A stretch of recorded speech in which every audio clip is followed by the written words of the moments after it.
இன்றும் எங்களோடு சேர்ந்து கொண்டு தினமும் ஆனந்தமாக வாழ கற்றுக் கொடுக்க நீங்கள் எனக்கு தந்த தருணத்திற்காக நன்றி சொல்கிறேன். நல்ல பழக்கங்களை நாம் தான் உருவாக்கி கொள்ள வேண்டும். விசேஷமாக ஜெபம் செய்கிற பழக்கத்தை உருவாக்கி கொள்ள வேண்டியது மிக முக்கியம். எதிர்பாராத அசம்பாவிதங்கள், வேதனையான காரியங்கள் சம்பவித்தால் நீங்கள் எப்படி நடந்து கொள்வீர்கள்? அதை எப்படி சமாளிக்கலாம் என்று யோசிப்பீர்களா அல்லது ஜெபிப்பீர்களா? அல்லது உங்கள் நண்பர்களிடம் அதை பற்றி ஏதாவது யோசனை கேட்பீர்களா?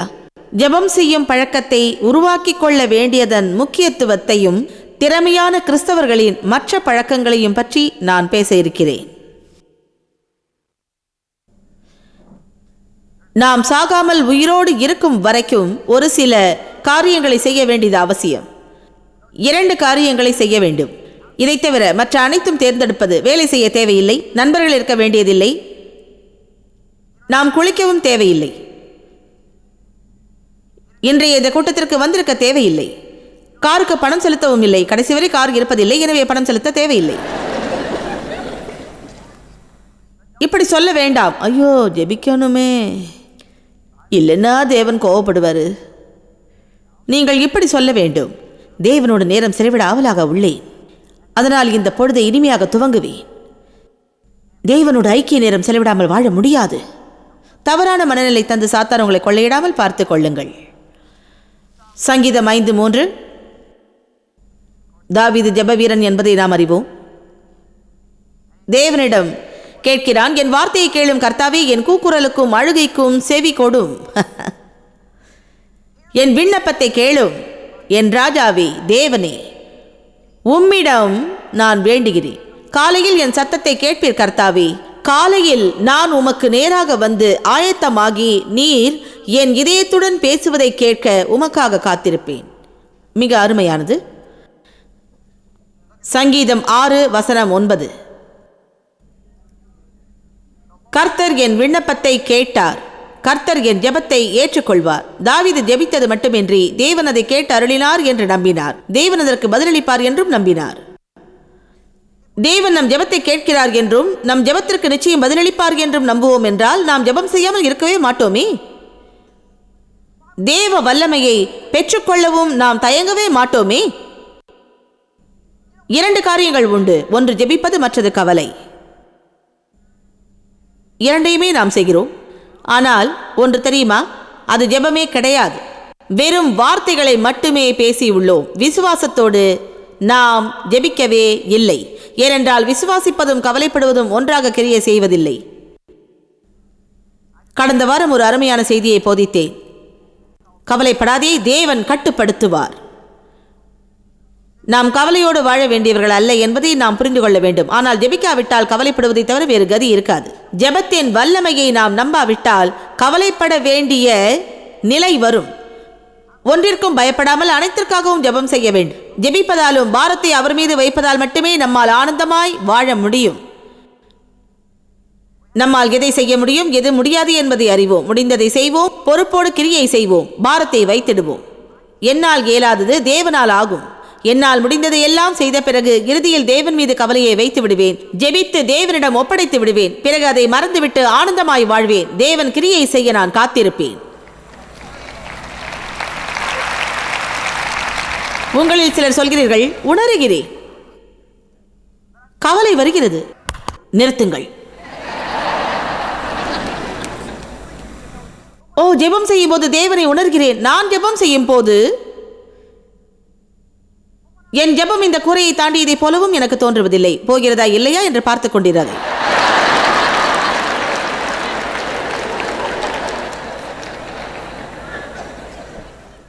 என் ஜெபம் அதிகமாக கெஞ்சுதலாகவே இருக்கின்றது. எளிமையாக இருக்கும், சாதாரணமாக இருக்கும், அழகாக இருக்காது. ஒன்று தெரியுமா, தேவன் வெறும் தூய தமிழில் பேசுவது கிடையாது. கொச்சையாகவும் பேசுவார், தமிழில் பேசுவார், தெலுங்கில் பேசுவார். ஆமென். தேவனிடம் நாம் பேசலாம். தேவனிடம் பேசுவதே ஜெபம். அனைத்தையும் அவரிடம் நாம் பேசலாம். உங்கள் முடியை பற்றி அவரிடம் பேசுங்கள். எப்படி செலவு செய்ய போகிறீர்கள் என்பதை பேசலாம். யாரை திருமணம் செய்து கொள்ள விரும்புகிறோம், எங்கு வேலை செய்ய போகிறோம் என்பதை சொல்வோம். பேசாமல் இருப்பதற்கு உதவி கேட்கலாம். நல்லவனாய் வாழ உதவ கேட்கலாம். வெறும் மத பக்தி தேவையற்றது. ஓ பரிசுத்த பிதாவே, மகா இரக்கம் நிறைந்த பரம்பொருளே, சர்வவல்ல இறைவா, நான் என் வாழ்க்கை பயணத்தில் என்னோடு வந்தருளும் என்று மன்றாடி கேட்கின்றேன். எனது செயலை நானே அறியவில்லை, ஆகிலும் நான் போகும் இடமெங்கும் கண்டுகொள்ளாமல் தாமும் வருகை தாரும். பக்தி பரவசத்தோடு ஜெபம் செய்கிறோம் இல்லையா? என்ன ஜெபிக்கிறோம் என்றே புரியாது, ஆனால் பிறருக்கு அழகாக கேட்க வேண்டும். சரி, விடாமுயற்சி. சங்கீதம் 4:1. என் நீதியின் தேவனே, என் கூப்பிடுதலுக்கு பதில் தந்தருளும். உம்மோடு சீர் பொருந்தி நியாயமாய் நடக்கின்றேன். அருமையானது. தாவீது சொல்கிறார், சரி தேவனே, உம்மோடு சீர் பொருந்தியுள்ளேன். உமது இரக்கம் கிருபையினால் நான் நீதிமானாக்கப்பட்டேன். என் கூப்பிடுதலை நீர் கேளும். கெஞ்சி கதரும் ஜெபத்தை நிறுத்திவிட்டு தைரியமாக ஜெபம் செய்யுங்கள். என் நெருக்கத்தில் இருந்து விடுவித்தீர், என்னை விசாலத்திலே இருக்க வைத்தீர். என் மேல் இரக்கமாயிரும் தேவனே, என் ஜெபம் கேளும். சங்கீதம் 141:2. வேதத்தில் நாம் ரசிக்கத்தக்க அனைவருமே மிக அருமையாக ஜெபம் செய்கிறவர்களாக இருந்திருக்கிறார்கள். இயேசு ரகசியமாய் வழுவி இரவு முழுவதும் ஜெபிக்க செய்வார். அவர் செய்ய வேண்டியது பெரிய வேலை, அதிக ஜெபம் தேவைப்பட்டது. சங்கீதம் 141:2. என் விண்ணப்பம் உமக்கு தூபமாக இருக்கட்டும், எனது கையெடுப்பு அந்தி பலியாகவும் இருக்க கடவது. தாவீது காலையில் ஜெபித்தார் என்று பார்த்தோம். அவர் இரவிலும் ஜெபித்தார். நாள் முழுவதும் ஜெபித்தார் என்பதற்கு ஆதாரங்களும் ஏராளம் இருக்கிறது. ஆகவே ஜெபத்தை ஒரு குறிப்பிட்ட நேரத்தில் மட்டும் செய்யாமல் அன்றாட அனுபவமாக்கி கொள்ள வேண்டும் என்று புரிந்து கொள்வோம். ஜெபத்தை பழக்கமாக்கி கொள்வோம். சரி, ஜெபித்து தேவனோடு நேரம் செலவிடும் பழக்கம் இல்லை என்றால் என்ன நடக்கும் என்பதை முன்பே சொல்லிவிடுவேன். முதலாவதாக, அலாரம் அடித்துக்கொண்டே இருக்கும். பிறகு கொஞ்சம் கொஞ்சம் தள்ளி போட்டுக்கொண்டே இருப்போம். இறுதியில் எழும்பும்போது பொழுது நன்றாக விடிந்துவிடும். இப்படியே ஒவ்வொரு நாளும் ஓடிவிடும். வாரமோ மாதங்களோ ஆகலாம், தெரியாது. நாம் எழுந்து சேரில் உட்காருவோம், ஜெபிக்க துவங்குவோம். பிறகு நினைப்போம், தேவனுக்கு முன்பாக படுத்துக் கொள்ளலாமே. அப்படியே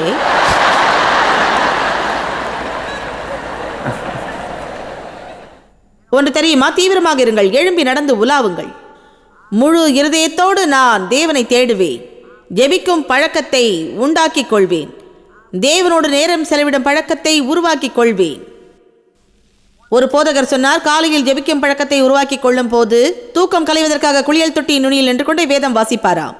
நிச்சயமாக தூக்கம் வராதாம். அப்படி தூங்கி விழுந்தால் மண்டை உடைந்துவிடும் என்பதை சரீரம் அறியும் என்பதால் விழிப்பாக இருக்குமாம். கொஞ்ச நேரம் கழித்து தூக்கம் முற்றிலும் கலைந்து போய் விழிப்பாயிருக்கும். ஜெபிக்க முயலும் போது நமைக்கும். கழுவறைக்கு செல்ல தோன்றும். போன் அழைப்பு வரும். கதவை தட்டுவார்கள். அனைவருமே மறிப்பதை போல அலர்வார்கள். ஜெபிக்க முயலும் போது தாங்களாக போட்டு சாப்பிட்டுக் கொள்ளும் திறமை யாருக்கும் இருக்காது. நாம் தான் அனைத்தையும் செய்து கொடுக்க வேண்டும். நாம் தேவனோடு நேரம் செலவிடுவதால் முழு வீடை செயலிழந்து போவதை போல் இருக்கும். என் பிள்ளைகள் கேட்டார்கள், நீங்கள் ஏன் அவ்வளவு நேரம் அந்த அறையில் செலவிடுகிறீர்கள்? காலை உணவை செய்து கொடுக்கலாமே, நீங்கள் இதை செய்யக்கூடாதா? தாங்களாக உணவை செய்து கொள்ளும் அளவிற்கு இப்போது வளர்ந்து விட்டார்கள். எனக்கும் சேர்த்து சமைக்க வேண்டும். நான் அவர்களிடம் சொன்னேன், நான் அந்த ரூம்ல இருக்கேன்னு சந்தோஷப்படுங்க. நீங்களா என்னை அந்த அறைக்கு அனுப்பிடுங்க. நான் தேவனோடு நேரம் செலவிடாவிட்டால் என்னை உங்களால் சகித்துக் கொள்ளவே முடியாது.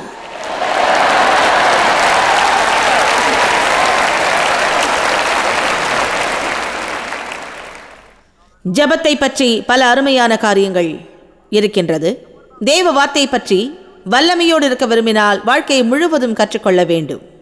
மார்க் 4:24. எந்த அளவினாலே அளக்கின்றீர்களோ அந்த அளவினால் உங்களுக்கு அளக்கப்படும். நீங்கள் எவ்வளவு புரிந்து கொள்கிறீர்களோ அவ்வளவு வல்லமை திரும்ப கிடைக்கும். என் இதயத்தில் தோன்றுவதை ஒவ்வொரு வாரமும் நான் போதித்து நீங்களும் அதை கேட்டு வீட்டுக்கு சென்று அதை சற்றும் தியானிக்காமல் இருப்பதால் என்ன பயன்? இங்கு வந்திருப்பது நல்லது, பயனடைந்திருப்பீர்கள். தேவ வார்த்தை உங்களுக்குள் இருக்கும் என்று நம்புகிறேன். தேவைப்படும் போது வெளிப்பட்டு கிரியை செய்யும். இந்த கூட்டத்தின் மூலம் எவ்வளவு பயனடையலாம் என்பதை நீங்களே நிர்ணயித்துக் கொள்ள முடியும். இதற்கு நான் மட்டும் பொறுப்பல்ல. நீங்கள் சென்று 6 மாதத்திற்கு பிறகு சொல்லலாம், இந்த கூட்டம் பயனளிக்கவே இல்லை, ஒரு மாற்றமும் இல்லை. நீங்கள் மாறாமல் இருப்பதற்கு நான் காரணம் அல்ல. என் வேலையை நான் செய்கிறேன். வார்த்தையில் தவறு ஏதும் இல்லை, வார்த்தையில் வல்லமை இருக்கின்றது.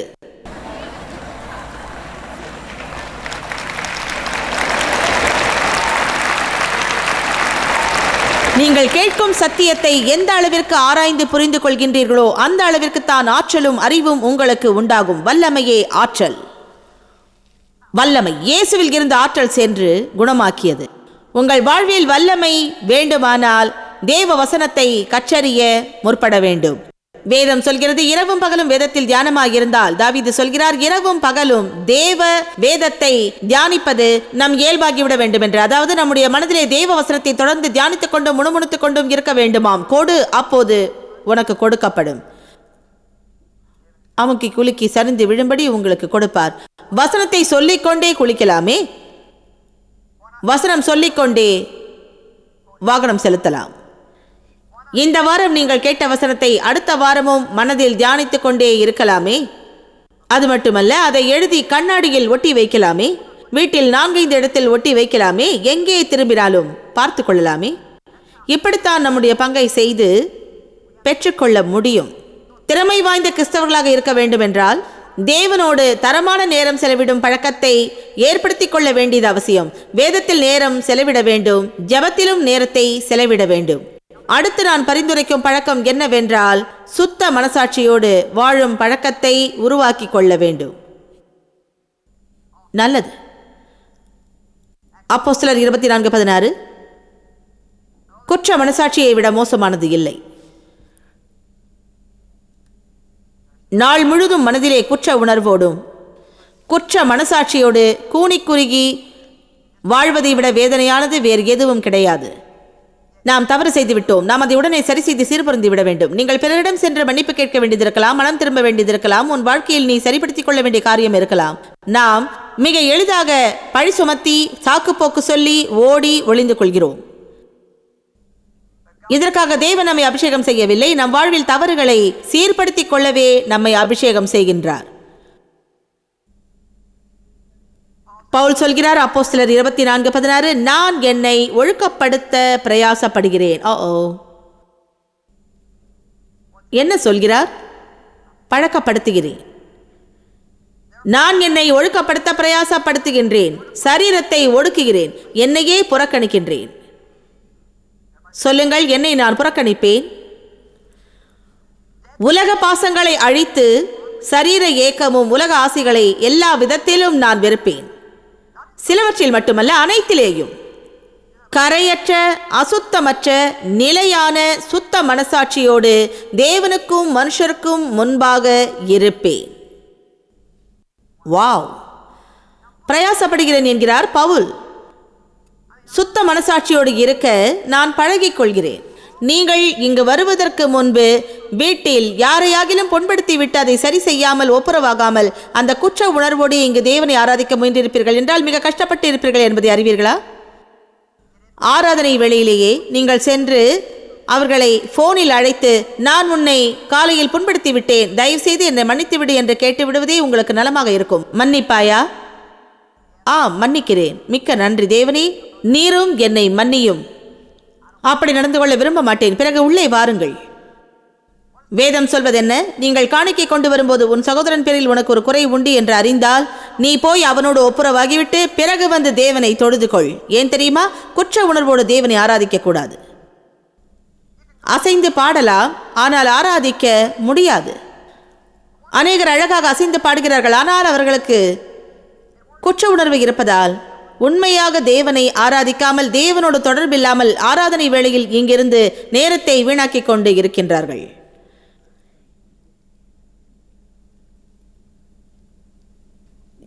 யாரையோ புண்படுத்தி விட்டோம் என்று நினைத்தாலோ, புண்படுத்தியதை போல தோன்றினாலோ, நம் பெருமையும் கௌரவத்தையும் நாம் விழுங்கிவிட வேண்டும்.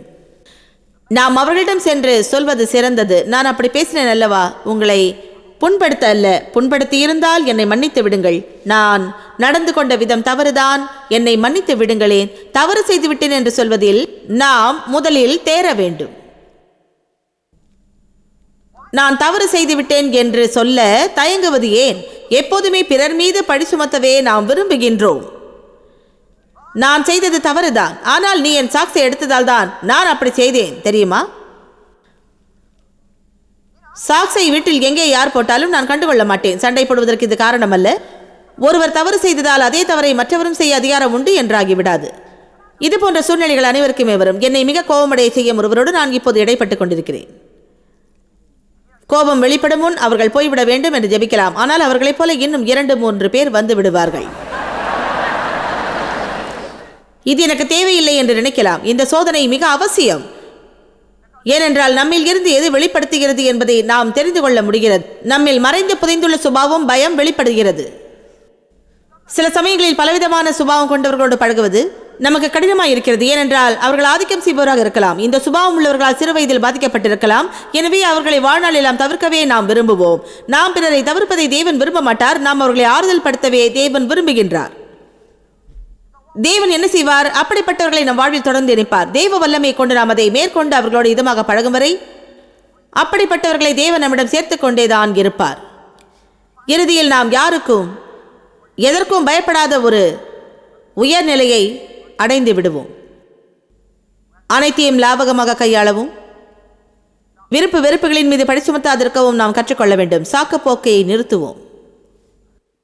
இப்படி சொல்வோம், தேவனே என்னை உணர்த்துகின்றீர், நீர் சொல்வது சரி, நான் செய்தது தவறு, அப்படி சொன்னதும் தவறு, வாங்கியிருக்க கூடாது, வாங்கக்கூடாது என்று நாம் அறிந்திருந்தும் அதை வாங்கி வீட்டிற்கு வரும் வழியெல்லாம் அது நம்மை உள்ளே குத்திக்கொண்டே இருக்கும், குற்றப்படுத்தும். இதனால் குற்ற உணர்வடைவோம். அப்படி இருந்தால் அதை திரும்ப கொண்டு போய் கொடுத்து விடுங்களேன். ஏனென்றால் இப்போதுதான் நீங்கள் சரியானதை செய்ய முடிவெடுத்துள்ளீர்கள். ஏதாவது ஒன்றை வீட்டிற்கு கொண்டு வரும்போது தவறு என்று உணர்ந்தால் அது எங்கே பெற்றீர்களோ அதே இடத்தில் திரும்ப செலுத்தி விடுங்கள். சில வருடங்களுக்கு முன் அப்படி செய்தேன். ஒரு நகை கடைக்கு சென்றேன். ஜொலிக்கும் விளக்குகள் நகைகளின் மேல் படும்போது அடாடாடா கண்களை அப்படியே பறித்து விடும் போலிருக்கும். நிலாவில் நடந்தவன் பெற்ற பரவசத்தை விட அதிகமாக அடைந்தேன். வாங்கிவிட வேண்டும் என்று நினைத்தேன். வீட்டிற்கு வாங்கி சென்று பார்த்தால் கடையில் பார்த்ததை போல ஜொலிக்கவில்லை. அதை பார்த்து இப்படி நினைத்தேன், என்ன தெரியுமா, இதற்கு நான் கொடுத்த பணம் வீண் என்று தோன்றியது.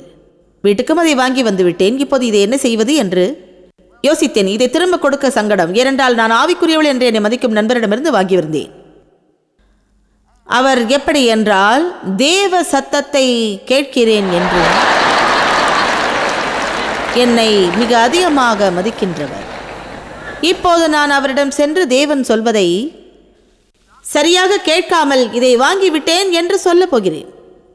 உணர்ச்சி வசப்பட்டு இதை வாங்கிவிட்டேன், தயவு செய்து இதை திரும்ப எடுத்துக்கொள்ளுங்களேன், எனக்கு தேவையே இல்லை, எனக்கு இது பிடிக்கவும் இல்லை. தர்ம சங்கடமாக இருக்கும் இல்லையா? ஆனால் ஒன்று, சில சமயம் நம்மை சங்கடப்படுத்திக் கொள்வது நல்லது. ஏனென்றால் அடுத்த முறையாவது இந்த தவறை நாம் செய்யாமல் இருப்போம் இல்லையா? நன்றாகத்தான் பொதிக்கிறேன். ஏன் இப்படி பார்க்கிறீர்கள்?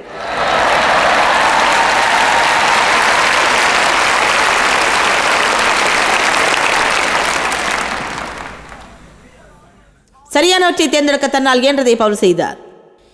எனவே குற்ற உணர்வினால் ஒருபோதும் அவர் கஷ்டப்படவே இல்லை. சிலர் அடிக்கடி இந்த உணர்வை அடைகிறார்கள். குற்ற உணர்வு இருப்பதே நல்ல உணர்வு என்று நினைக்கிறது. ஒன்றிலிருந்து வெளியே வந்து அடுத்தவற்றில் நுழைகிறவர்களாக நாம் இருக்கின்றோம். பல வருடமாக நான் அப்படித்தான் வாழ்ந்தேன். குற்ற உணர்வை தவிர்க்க வேண்டும் என்றால் நல்லதையும் சரியானதை மட்டுமே செய்ய தேர்ந்தெடுக்க வேண்டும். சரியானதை செய்ய தேர்ந்தெடுப்போம். இல்லை என்றால் இதிலிருந்து நம்மால் மீளவே முடியாது என்பதை தெரிந்து கொள்ளுங்கள். மறுபிறப்படைந்த கிறிஸ்தவர்களாகிய நீங்கள் அறிந்தே தவறு செய்ய தேர்ந்தெடுத்தால் அதை செய்யும் போது நம் மனம் இடம் கொடுக்காது. அதாவது நமக்குள்ளே இருக்கும் பரிசுத்த ஆவியானவர் நம்மை கண்டித்து உணர்த்துவார். செய்யாதே என்று நம்மை உணர்த்தி கொண்டே இருப்பார். அடுத்து என்ன நடக்கும் என்று சொல்கிறார். உணர்த்தலை எடுத்துக்கொண்டால் உடனே மனம் திரும்பி சீர்பொருந்தி விட வேண்டும். இது மிகவும் நல்லது. ஆனால் அதே சமயம் உணர்த்துதலை உதாசீனப்படுத்துவீர்கள் என்றால் சாத்தான் உள்ளே நுழைந்து நம்மை குற்றப்படுத்துவான். இதுதான் சம்பவிக்கும். குற்றம் உணர்த்துதலும் குற்றப்படுத்துதலும் வித்தியாசமானவைகள். குற்றப்படுத்துதல் நம்மை அழுத்தும், அது நம்மை ஒடுக்கிவிடும். குற்றம் உணர்த்துதல் நாம் செய்தது தவறு என்பதை நமக்குள் சுட்டி காண்பிக்கும். அப்போது நாம் அதை சரியான முறையில் சீர்படுத்திக் கொள்ள வேண்டும். உங்கள் வாழ்க்கையில் எளிதாக்கக்கூடிய நாம் சரிபடுத்திக் கொள்ள வேண்டிய காரியங்கள் உண்டு என்று உங்களில் எத்தனை பேர் சொல்ல முடியும்? கவனியுங்கள். பிறரிடம் சென்று மன்னிப்பு கேட்க வேண்டியதாக இருக்கலாம், அல்லது பெருமையை அகற்றி சீர் பொருந்தலாம். இது தெரியுமா? சீர் பொருந்த விலை அதிகம்.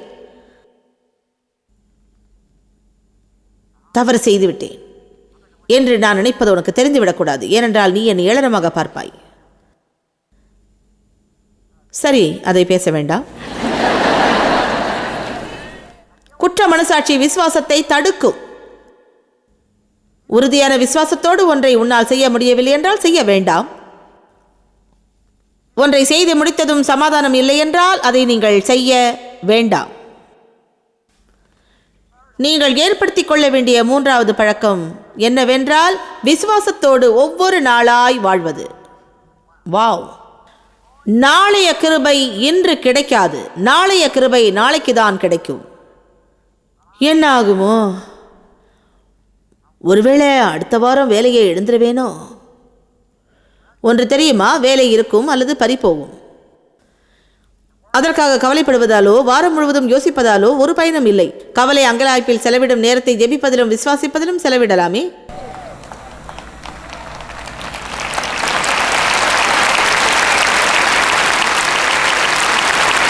நீங்க சொல்லிட்டீங்க, வேலை போயிட்டா என்ன செய்வேன் தெரியலையே. பிறகு எதிர்மறையாக பேசுபவர்களோடு கூட சாப்பிடவும் செய்வோம். வேலை போயிட்டா நம்ம என்ன செய்வோம் தெரியலையே, என்ன செய்வேன், காரை எழுந்துருவனும் வீட்டை எழுந்துருவனும், இது போல வேற வேலை எனக்கு கிடைக்குமா? இது போன்றவற்றில் ஈடுபட வேண்டாம். இவற்றில் நேரம் வீணாக்க வேண்டாம். முற்போக்காக இருக்கும் பழக்கம் வேண்டும்.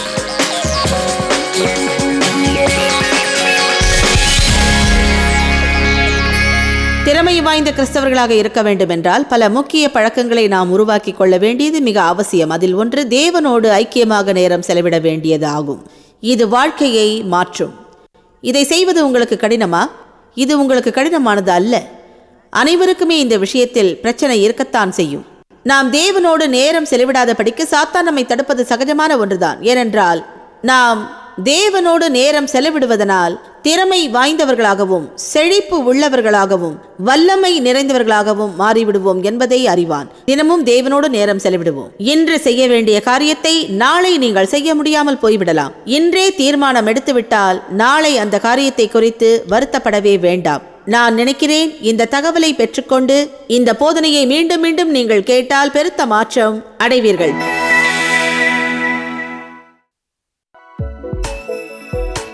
நீங்கள் அறிந்திருப்பதை காட்டிலும் ஜாய்ஸ் மேயர் ஊழியங்களில் நீங்கள் மிக முக்கியமானவர்கள். இந்த உலக ஊழியத்தை சாத்தியமாக்குவதற்காய் உங்களை பாராட்டுகிறோம். நண்பர்களுக்கும் பங்காளர்களுக்கும் நன்றி கூறுகிறோம். நாம் இணைந்து பசித்தோர்க்கு உணவும் ஏழைக்கு உடையும் தேசங்களுக்கு நற்செய்தியும் வழங்குகிறோம். உங்கள் ஜெப வேண்டுதல்களை பகிர்ந்து கொள்ள, ஆதாரங்கள் குறித்து மாநாட்டு விவரங்கள் காண, உலகமெங்கும் கிறிஸ்துவின் அன்பை பகிர்ந்து கொள்ள எங்களுடன் பங்காளர்களாக எங்களை தொடர்பு கொள்ளுங்கள் அல்லது jmmindia.org லாக் ஆன் செய்யுங்கள்.